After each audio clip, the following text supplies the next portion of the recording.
All right, let's dive into one of the biggest challenges we all face, trying to master our priorities. And look, this isn't about doing more stuff. It's about doing more of the stuff that actually matters. You know that feeling, right?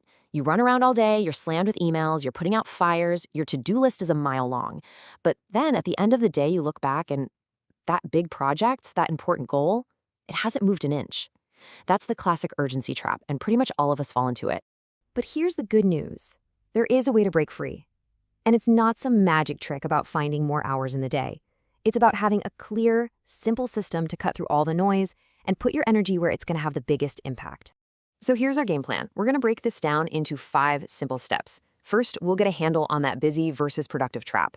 Then, we'll figure out our direction, our compass. After that, we'll pick the right tool for the job, build a daily practice so it sticks, and finally, lock in the right mindset to make it all work. Okay, let's start with the heart of the problem. This trap of being busy instead of actually being productive. It all comes down to mixing up 2 words that sound similar, but are worlds apart. So, urgent tasks, they're loud, they're in your face, they're the things screaming for your attention right now. The phone ringing off the hook, the last-minute crisis. But important tasks, they're quiet.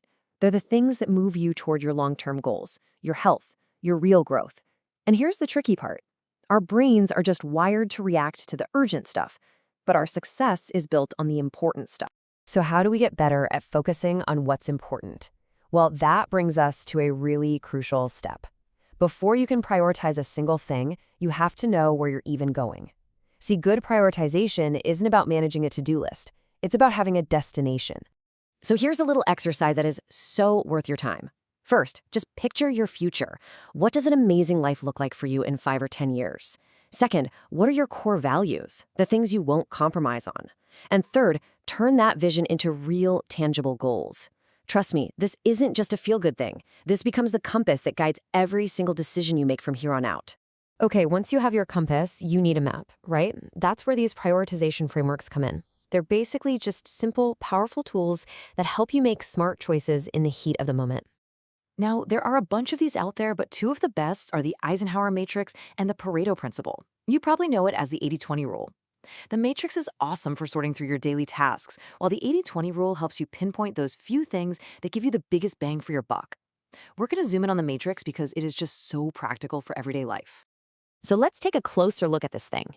It's actually genius in how simple it is. Quadrant 1 is for stuff that's both urgent and important. These are the real fires, the hard deadlines, the actual crises. You gotta do these now. The goal, though, is to spend as little time here as possible by planning ahead.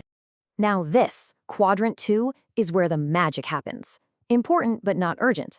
We're talking about planning, learning, building relationships, exercising, all the stuff that leads to long-term success. These things don't shout for attention, so you have to be disciplined and actually schedule time for them. This is the quadrant of growth. Next up, quadrant 3, urgent but not important. This is the danger zone. This is the home of pointless interruptions, most meetings, and other people's small problems that feel like they're your problem.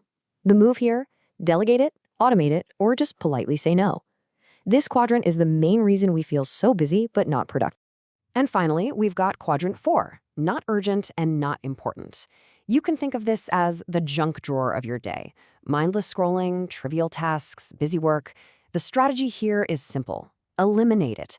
Just be ruthless and cut this stuff out. So, you've got your compass and you've got your map.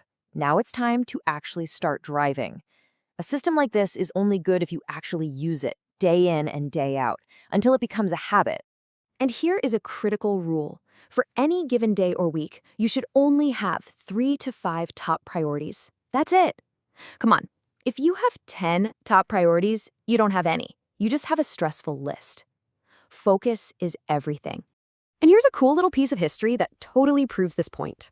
For hundreds of years, the word priority was always singular. It meant the one thing that came first. This whole idea of having multiple priorities is a pretty modern thing, and honestly, it's a big source of our stress. So what does this daily practice actually look like? Well, it's really about 4 key habits. First, review your plan regularly. Just a quick check-in each day to make sure your compass is pointed in the right direction. Second, get really good at saying no to things that pull you off course. Third, take those huge projects and break them down into tiny, manageable steps to get some momentum. And finally, eat the frog. Do your biggest, most important task first thing in the morning before the chaos of the day hits. Okay, for our last section, let's talk about mindset. Because at the end of the day, this is not just another productivity hack. It is a fundamental shift in how you think about your time and really your life. And here it is, the single most important mental switch you can make. Most of us try to prioritize our schedule. We have this huge list of stuff and we try to cram it all into our calendar. The secret is to schedule your priorities. You start with a blank slate, you block out time for your quadrant 2 activities first, and then you let all the other stuff fit in around the edges. See the difference? You're not finding time, you are making time. All right, let's wrap this all up. First, start with your compass. Know your long-term goals. Second, use a tool like the Eisenhower matrix to separate what's loud from what's important. Third, build those daily habits of reviewing, focusing, and being disciplined. And most importantly, remember the mindset shift. Schedule your priorities. Don't just prioritize your schedule. So I'll leave you with this one question. Think about that magic quadrant, quadrant 2, the one for growth and long-term success.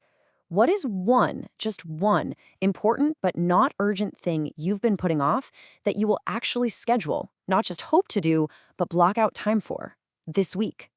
Making that decision is the very first step to taking back control.